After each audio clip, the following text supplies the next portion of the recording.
Halo semuanya, selamat datang kembali di channel Leluhur Manhwa. Di video kali ini, Mimin akan melanjutkan pembahasan manhwa yang berjudul Dewa Abadi Pertama. Bagi kalian yang baru mampir, jangan lupa klik tombol subscribe dan loncengnya agar channel ini dapat berkembang ke depannya. Mohon maaf jika ada kesalahan penyampaian kata di dalam video ini ataupun di video sebelumnya. Tanpa basa-basi lagi, langsung kita simak saja alur ceritanya. Qian pun mengeluarkan senjata rahasia miliknya yang merupakan rantai api yang sangat membara. Li Tian tidak gentar melihat senjata yang dimiliki oleh Qian, dan bahkan dirinya itu sempat-sempatnya merendahkan Qian. Tentu saja, Qian yang mendengar ucapan itu pun langsung terpancing emosi, sehingga dirinya itu pun langsung bersiap melancarkan serangannya dan bertanya kepada Li Tian, apakah dirinya itu mampu menghindari serangan senjatanya itu. Di saat bersamaan, Lo Zhu pun juga melakukan hal yang sama kepada hewan pendamping Qian dengan merendahkan hewan pendampingnya itu. Kemudian, Qian memulai pertarungan mereka berdua dengan melancarkan serangannya itu kepada Li Tian. Akan tetapi, Li Tian pun dengan cepat menghindari serangan tersebut. Qian pun kembali bergerak maju ke arah Li Tian dan kembali melancarkan serangannya secara membabi buta. Para warga yang melihat pertarungan itu pun menjadi terpukau karena Li Tian mampu mengimbangi kekuatan Qian, bahkan melebihinya. Li Tian yang terus menghindari serangan Qian itu pun bertujuan untuk menunjukkan kepada semua orang siapa yang akan kalah dari pertarungan tersebut. Kemudian Li Tian pun menggunakan teknik ilusinya itu kepada Qian, sehingga Qian yang terkena ilusi itu pun langsung terdiam. Qian pun membayangkan kakaknya yang sedang tidur dan menunggu dirinya itu untuk datang. Melihat hal itu, Li Tian pun terkejut dikarenakan yang keluar dari ilusinya itu adalah kakaknya Qian. Kemudian, Li Tian pun melancarkan tinjunya tepat ke wajah Qian dengan sangat keras, sehingga Qian pun langsung terempas ke tanah. Para warga pun terkejut melihat Li Tian berhasil memukul Qian dan tidak menyangka Li Tian dapat melakukan serangan balasan. Liu Qing dan juga Lian yang melihat hal itu pun terkejut sampai tak bisa berkata apapun. Di saat bersamaan, Lo Zhu pun juga menang melawan hewan pendampingnya Qian, sehingga hewan pendamping Qian itu pun langsung teler. Kemudian, Li Tian pun menghampiri Qian dan bertanya bagaimana rasa pukulannya itu. Qian pun langsung meminta ampun kepada Li Tian dan meminta Li Tian untuk melepaskan dirinya.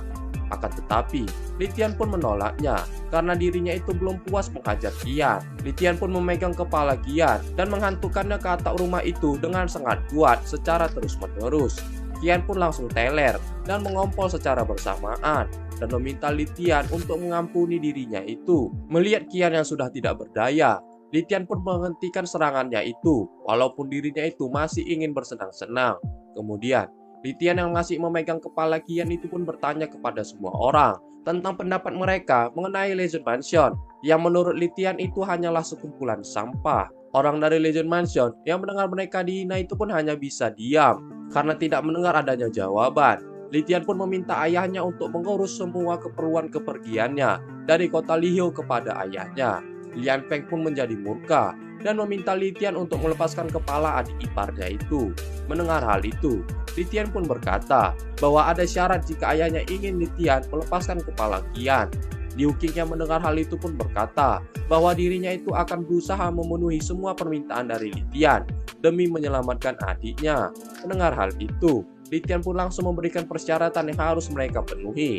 Pertama, karena Li Tian menang dalam pertarungan sumber Tuhan itu, dirinya itu pun berkata bahwa sekarang sumber Tuhan itu adalah miliknya. Yang kedua, sesuai perjanjian dirinya sebelumnya bersama dengan Qian, Li Tian pun meminta tiket masuk Akademi Yan Huang, dan pada saat itu juga Li Tian adalah murid dari Akademi Yan Huang. Dan permintaan terakhir Li Tian pun meminta mereka untuk menyiapkan kereta kuda sebagai hadiah atas pertarungannya itu, yang bertujuan untuk mengantarkan Li Tian bersama dengan ibunya pergi dari kota Lihou.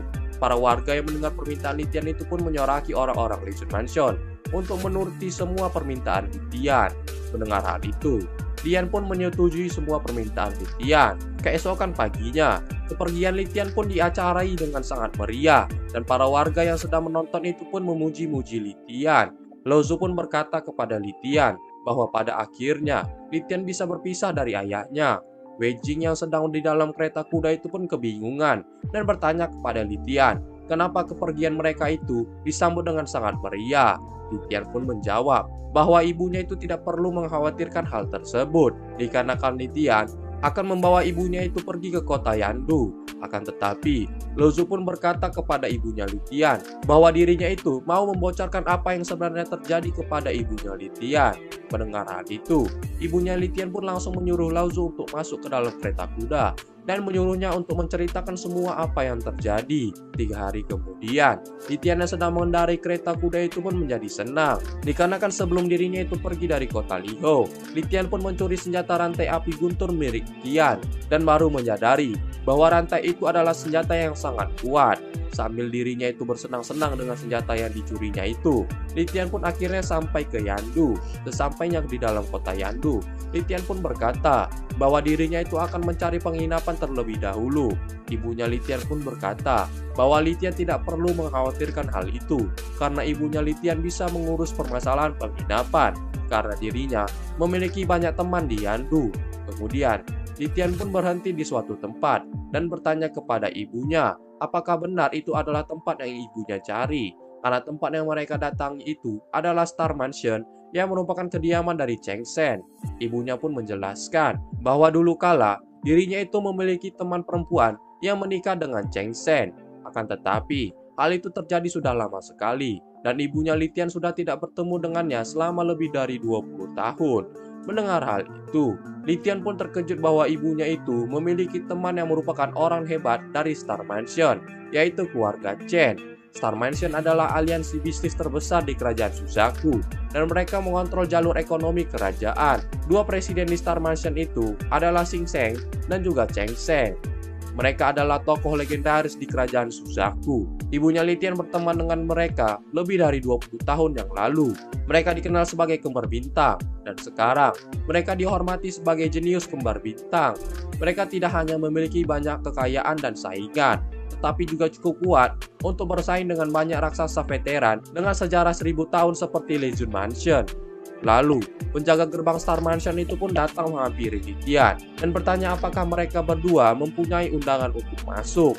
Ibunya Litian pun menyuruh penjaga itu untuk memberikan pesan kepada bosnya bahwa orang yang bernama Wei Jing ingin menemui Nyonya Xiaolan. Beberapa saat kemudian, penjaga itu pun datang kembali ke gerbang dan mempersilahkan Litian dan ibunya itu untuk masuk ke dalam.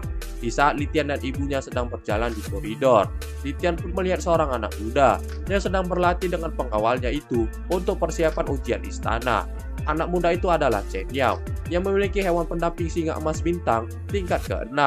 Melihat hal itu, Litian pun tidak menyangka bahwa di umur muda Chen Yao, dirinya itu bisa mengikuti ujian istana, sehingga Litian pun menganggap bahwa Chen Yao adalah orang yang lebih jenius daripada Qian Yang. Di saat bersamaan, ibunya Litian yang melihat Chen Yao itu pun bertanya kepada pengawal di depannya, apakah itu adalah putra dari Nyonya Xiaolan. Pengawal itu pun membenarkan pertanyaan dari ibunya Litian dan berkata bahwa saat itu Chen Yao telah masuk ke dalam daftar orang terkuat di kota Yandu, dan pengawal itu pun juga berkata bahwa 3 hari lagi Chen Yao akan mengikuti ujian istana, dan Chen Yao sangat berharap dia akan menjadi yang pertama dalam ujian istana dan akan langsung dipromosikan menjadi Tianfu. Mendengar hal itu, Litian pun berpikir apakah dirinya itu bisa mendapatkan tempat pertama dalam ujian istana dan langsung naik ke tingkat Tianfu, sehingga dirinya itu bisa mengetahui penyebab penyakit ibunya. Beberapa saat kemudian, ibunya Litian pun akhirnya bertemu dengan temannya itu, yaitu Nyonya Xiaolan. Xiaolan yang melihat keberadaan Wei Jing itu pun menjadi senang dan tidak menyangka bahwa mereka akan bertemu lagi setelah 20 tahun lamanya. Kemudian, ibunya Litian pun memperkenalkan anaknya itu kepada Xiaolan. Litian yang melihat Xiaolan itu pun memberikan salam kepada Xiaolan dan berpikir bahwa dirinya itu sangatlah senang melihat ibunya telah menemukan teman lamanya di Yandu.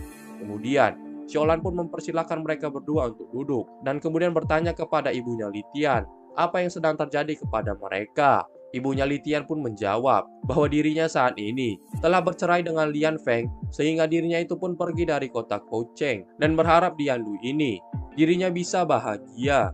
Mendengar hal itu, Xiaolan pun mengungkit masa lalu dari ibunya Litian pada saat itu. Akan tetapi, ibunya Litian pun meminta Xiaolan untuk tidak membahas hal tersebut. Litian yang mendengar pembicaraan mereka itu pun terkejut dan tidak menyangka banyak hal yang tidak diketahui olehnya tentang ibunya di masa lalu.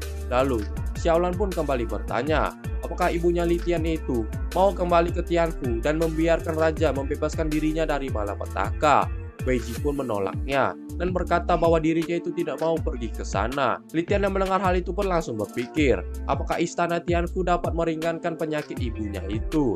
Wei Jing pun kembali menjelaskan kepada Xiaolan bahwa kedatangannya di kota Yandu saat ini hanya ingin bersantai di Yandu dan menemani anaknya untuk melewati periode waktu terakhir dan mengawasinya. Kemudian, Wei Jing pun meminta tolong kepada Xiaolan untuk memberikan dirinya tempat tinggal yang dekat dengan Akademi Yan Huang jika hal itu memungkinkan. Xiaolan pun menyuruh Wei Jing dan anaknya itu untuk tinggal di Star Mansion karena kebetulan Star Mansion dekat dengan Akademi Yan Huang. Kemudian, Xiaolan pun bertanya kepada Litian, di ranah apa tingkat kultivasi Litian? Litian pun menjawab bahwa dirinya saat ini berada di tingkat ke-7 dari ranah Beast Fate. Tiba-tiba, Channel yang datang ke ruangan itu pun mendengar perkataan Litian tadi dan berkata bahwa Litian jangan mimpi untuk masuk ke Akademi Yan Huang dengan tingkat seperti itu. Kemudian, Channel pun bertanya siapa yang bertamu ke tempat mereka kepada ibunya. Xiaolan pun menjawab bahwa mereka adalah mantan saudara perempuan dari ibunya. Mendengar hal itu, Chen Yao pun dengan lantangnya berkata bahwa umur Wei Jing terlalu tua untuk menjadi teman ibunya dan lebih cocok menjadi neneknya. Mendengar perkataan tidak sopan itu, Xiaolan pun menyuruh anaknya itu untuk tidak berkata seperti itu. Chen Yao yang sombong itu pun berkata kepada ibunya untuk tidak membiarkan orang lain masuk ke dalam rumahnya dan menyuruh ibunya itu untuk mengusir Litian dan juga Wei Jing. Mendengar hal itu, Xiaolan pun meminta maaf kepada Wei Jing karena perkataan anaknya itu. Akan tetapi, di saat bersamaan, Xiaolan pun memamerkan harta kekayaannya itu kepada Wei Jing dan kecantikannya dengan menyusun kata-kata yang manis agar Wei Jing tidak tersinggung. Akan tetapi, Litian yang menyadari hal itu pun berkata di dalam hatinya bahwa dari awal dirinya mendengar perkataan Xiaolan itu. Perkataannya itu lebih tajam dari sebuah pedang. Akan tetapi, Wei Jing pun menanggapi hal itu dengan santai dan berkata bahwa kecantikan Xiaolan masih sama seperti 20 tahun yang lalu. Dan ibunya Litian pun berkata karena dirinya itu baru sampai di kota Yandu dan masih banyak masalah kecil yang harus diaturnya. Jadi Wei Jing pun meminta izin untuk pergi. Mendengar hal itu, Xiaolan pun mengizinkannya.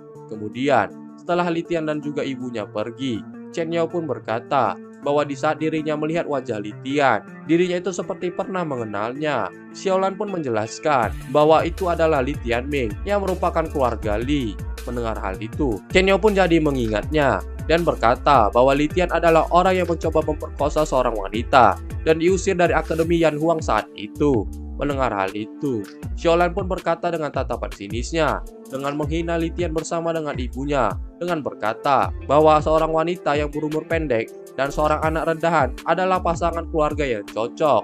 Kemudian, Chen Yao pun menyadari ayahnya telah kembali, sehingga Chen Yao pun langsung bergegas pergi keluar dari ruangan itu untuk melanjutkan latihannya. Kemudian, ayahnya Chen Yao pun muncul dan bertanya kepada istrinya siapa dua orang yang baru saja bertamu ke rumahnya. Xiaolan pun menjawab bahwa itu adalah wanita yang diincar suaminya dahulu kala, yang saat ini sudah berwajah jelek dan tua. Mendengar hal itu, suaminya itu pun langsung berjalan keluar dan bergegas pergi untuk memastikan bahwa itu adalah Wei Jing. Melihat hal itu, Xiaolan pun menjadi cemburu dan berkata dengan ekspresi kesal bahwa jika suaminya itu tidak muntah ketika melihat Wei Jing, maka dirinya itu tidak boleh pulang ke rumah. Malam harinya, di penginapan tempat Litian tinggal, Litian yang penasaran dengan masa lalu ibu